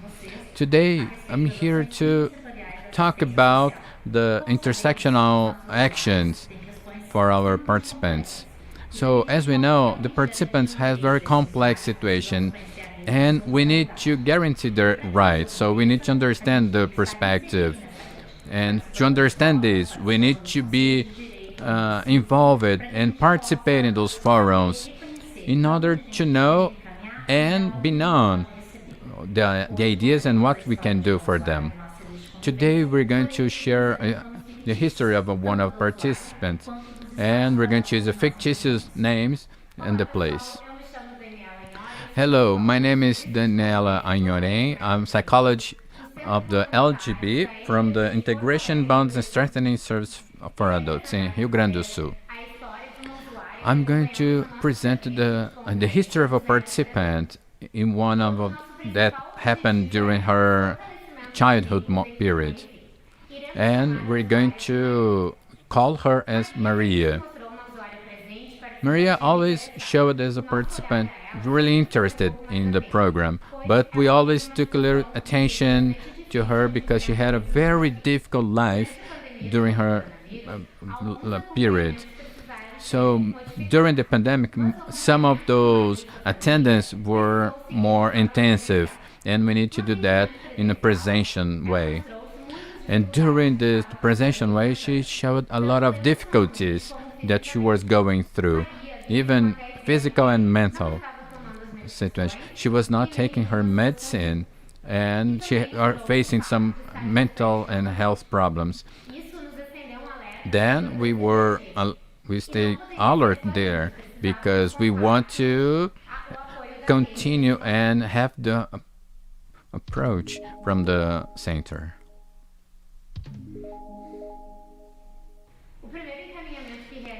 The first attendance that we did to the SCFG center. So she were attended there. She went to the health center and took some exams, had some consultation, and she was addressed to the drug store where she could get her medication. And there she could have a counseling with a tutoring on the family issues, because her problem was not only physical but mental. She had psychologists and other kind of doctors that helped her with the necessary approach to face those problems. So we know that all of those approaches that we had were really important for her, and we were always stimulated to go, and we did a follow up this, and now Maria is continue with her treatment in a very healthy well, and we still do the follow up with her. We want to thank the opportunity to share this experience here and showing how important it is important to do the follow up with the participants and the community centers. Thank you very much. Hello, Congressmen and Congresswomen. God is present. My name is Franciele Fontana, and I'm a social assistant. Hello, my name is Juliana Pereira. We are here from LGW Londrina, Paraná. Today we're going to show you a panel that's going to discuss a bit of the social protection network and what LGBW has been doing. So our objective is to present social assistential work and intersectoral work here in Londrina, Paraná. So now we're going to talk about the treatment flux. So the objective of the network here in Londrina is to identify the vulnerability points and the potential points in all cities here in the state. And of course, we want to establish all the responsibility process in that perspective. The intersectoral network is made up by three policies: a health policy, an education policy, and a social assistance policy. When we talk about the intersectoral network, works the following way. So it establishes meetings in a planned way. So that network is subdivided into different parts. It has to happen in sub-networks. And why is that? Because it has to be put into practice. As you can see, the city of Londrina is divided into regions: east, west, north, and south. Each region is then subdivided into territories. LGW is located in the region called West B, inside the 4th territory. So now I'm going to show you the flow that was proposed by the intersectoral network of Londrina, and we're going to talk about the community center in that place. At first, the service is going to identify the needs. So the service is going to present that need, and of course that service has not been able to advance, better saying, and the service is going to identify the other policies that are intersectoral that can help that family or that participant. After that, the person is going to fill in a form, and that form has been devised in our city. The person is going to fill in that form and is going to issue that form to our intersectoral policies. And of course, this is going to be a case study that's taking care of the child or the elderly.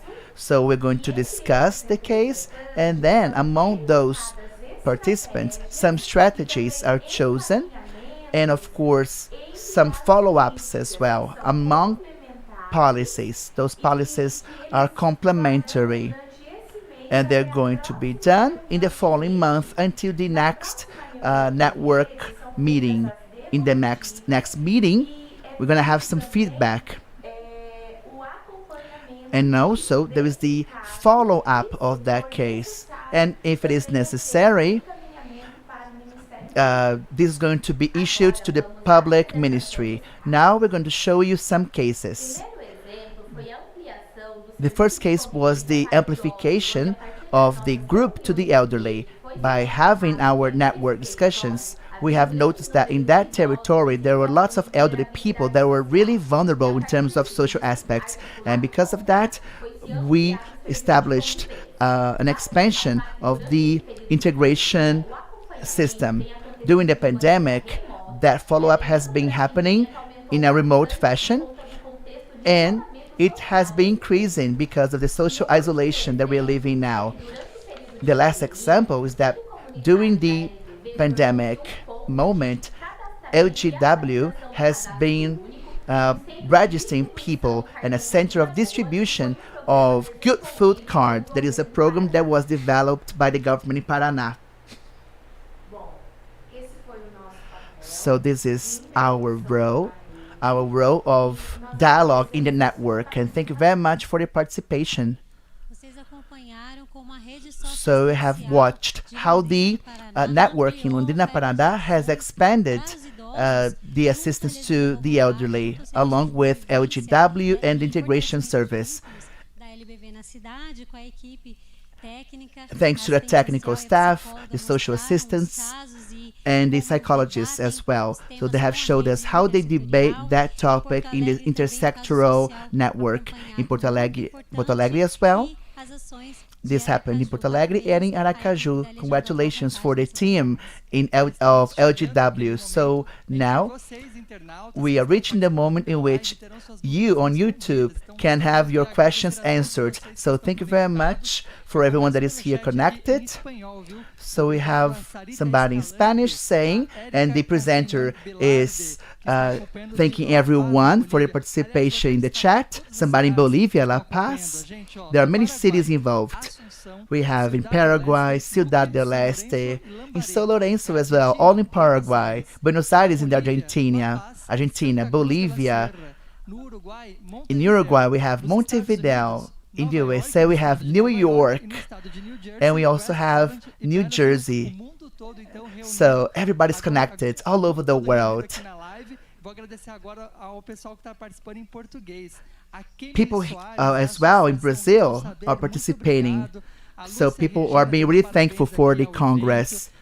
They are celebrating the event and they are enjoying all the lectures, especially Carlos Ferrari's presentation. Now let's call the participation of the technical crew from LGW. We have the social superintendent that's going to answer the questions. So we invite Raquel Lopez, who is the LGW Social and Human Rights Department Manager, and Wilson Bigas, LGW's Social Assistance Department Manager.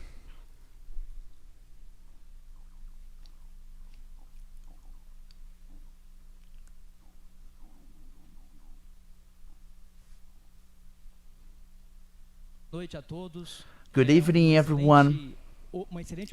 It is a great opportunity for us to be here.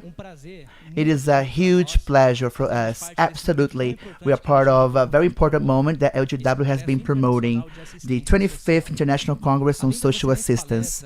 Besides all the outstanding lectures, we have also watched outstanding material that was created by all the staff LGW in Brazil. We're just showing you some of the many organizations that perform activities in Brazil, not only done by LGW, but of course, CRAS, CREAS, and other organizations that do that service. Because of that reason, I would like to thank that any collaborator and all people that work in social assistance, in people that work in each center, I would like you to thank all those people, because they are the people that materialize social assistance in Brazil. Now, Rachel, we're going to answer some questions that are here in the chat in our Congress. Mario Antonio has a question. Let's see it. It's a very relevant question. Professor Abigail mentioned the voluntary actions and humanitarian actions. How do those actions distinguish themselves from social assistance as a whole? That's a very important question, right, Bigas? because we see lots of changes and lots of confusion regarding social assistance, regarding humanitarian actions and volunteer work. And why is that? Because when those actions are done in society, people sometimes think they are the same thing. They do have a basic difference among them. Let me tell you. Volunteer work is done by people that are people of goodwill. As the name says, they are volunteering themselves and donate their time in order to perform certain actions on behalf of the other people. So such actions benefit the people as well. Many volunteers say that. The volunteers say that they feel really good by doing that role. When we talk about humanitarian actions, they do have a legal basis based on human rights, of course, based on international law, international rights, and based on sustainable development principles by the United Nations. So those humanitarian actions are developed with that, based on that legal perspective. So the difference between humanitarian actions and social assistance is the following: is that in social assistance we have lots of laws, lots of legal resolutions, lots of clauses that regulate that policy. And social assistance is done on behalf of social protection of people, of population and families, in which services are offered, programs, projects, on behalf of those people by promoting social protection and avoiding social risks of the population as a whole.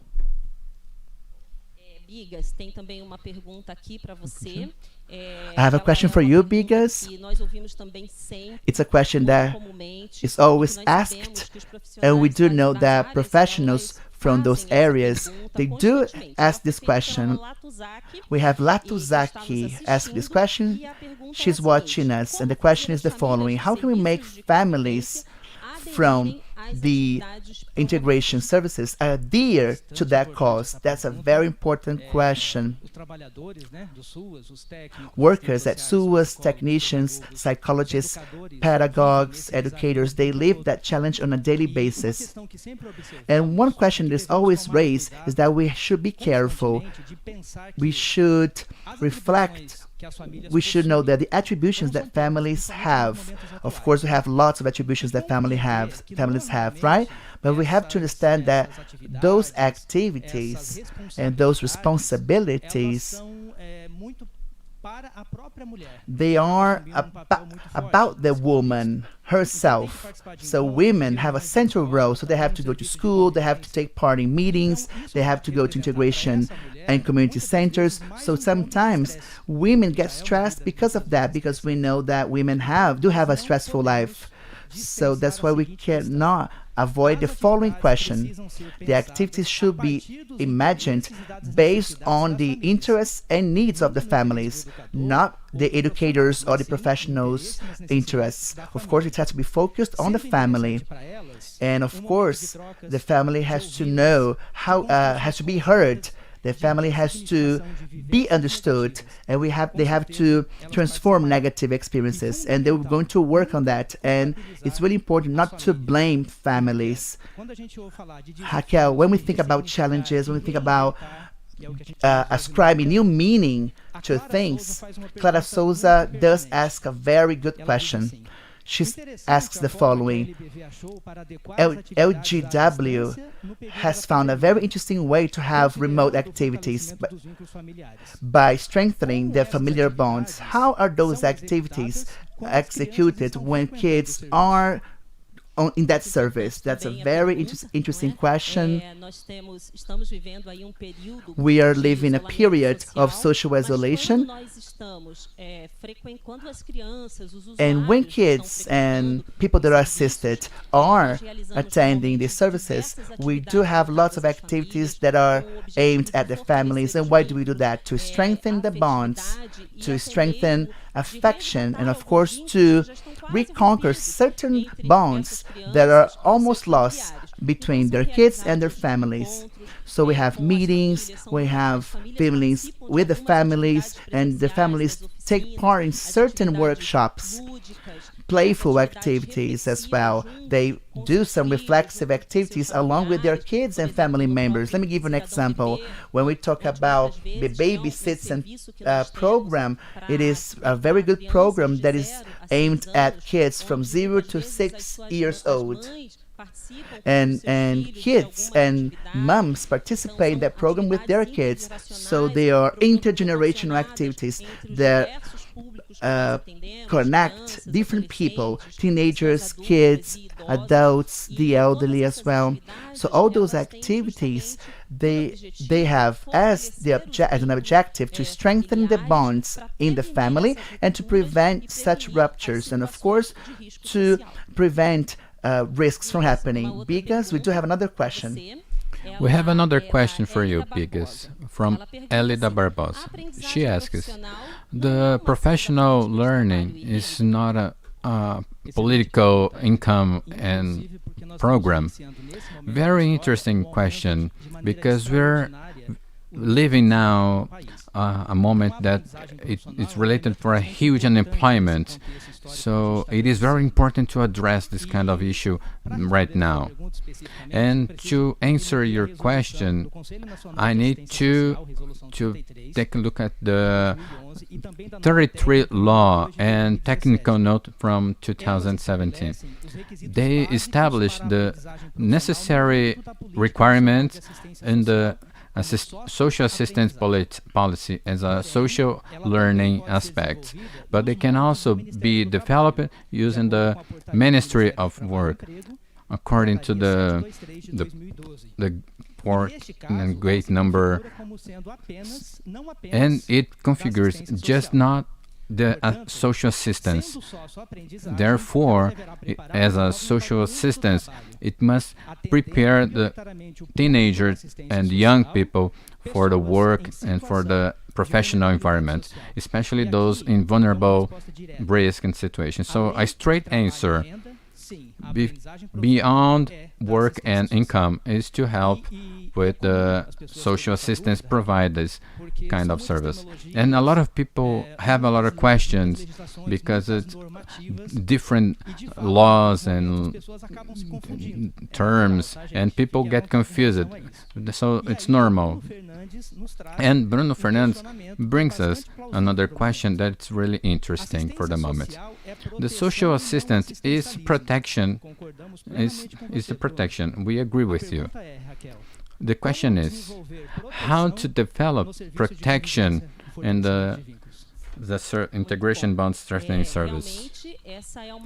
So that's a very good. This is the utmost point, because we never tire to answer this, because he made a statement and a question and a right answer, and it's not assistentialism, assistance related to this kind of service. We hear a lot of words like bond and strengthening bonds. All of those words, they're not just there alone. They come together with a methodological approach, and they are used with all the academic people and the collaborators in order to build this policy. So those terms are very strong with concepts, and those concepts are linked to the caring aspect, and only this kind of aspect can help and strengthen these bonds.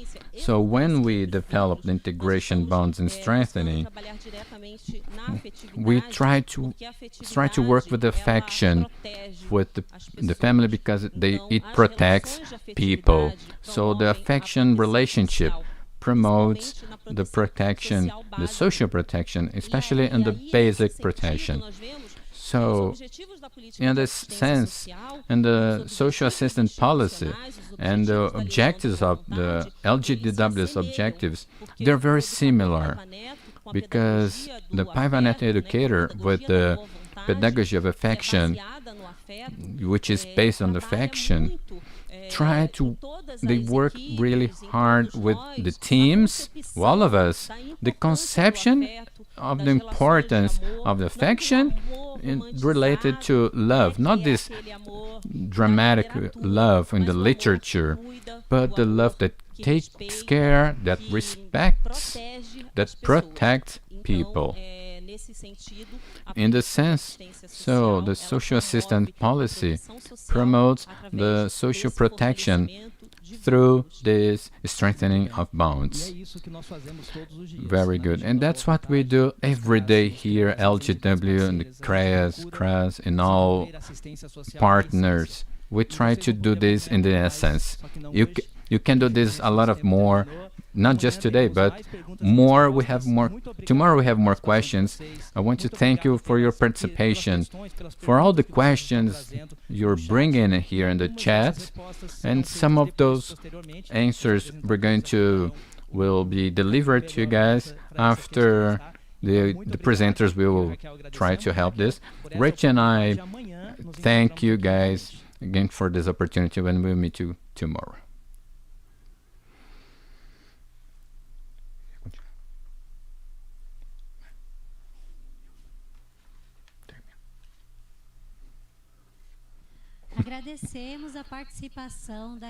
Thank you very much for the participation of the superintendent's team. We have Raquel Lopez and Wilson Bigas. They are here to ask your questions. They are communicating with us via the chat, sending your questions and your messages. But we are far from the end. If you do have questions, if you want to communicate with us and interact with us, you can talk to us via Congresso Social at lbv.org.br, Congresso Social at lbv.org.br.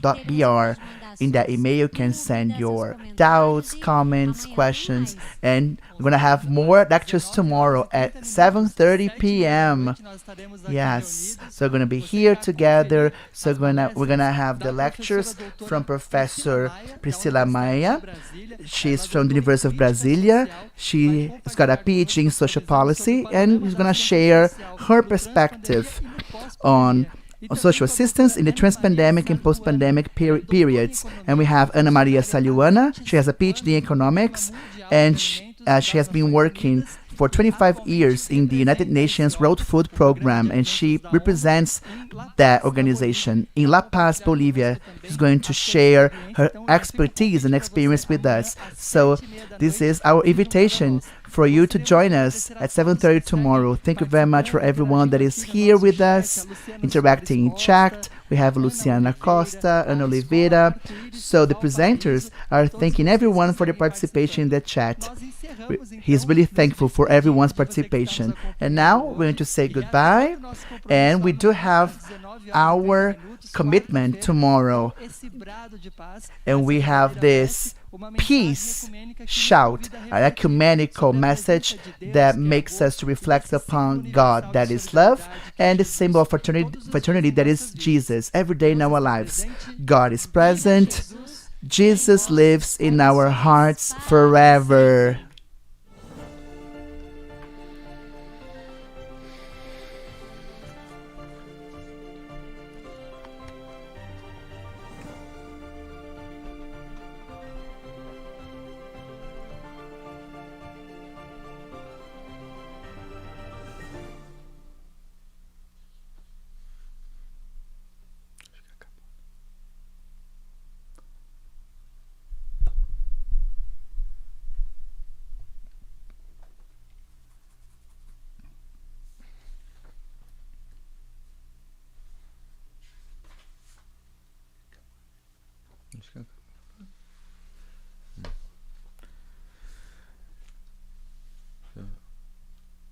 Se eu fosse mulher e não fosse casado, eu te dar um beijo na boca, cara. Eu tô muito bem. Imagina. Tô falando sério. Tô falando sério. Eu tô até bêbado. Tô falando sério, Gilberto. A gente segurou um rojão hoje. Hoje foi. Cara, esses vídeos aí, dose.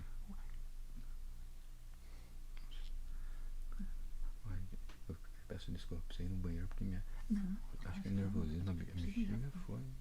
Pode falar, né? Acho que pode agora. Acho que já pode transmitir. Só do grito agora.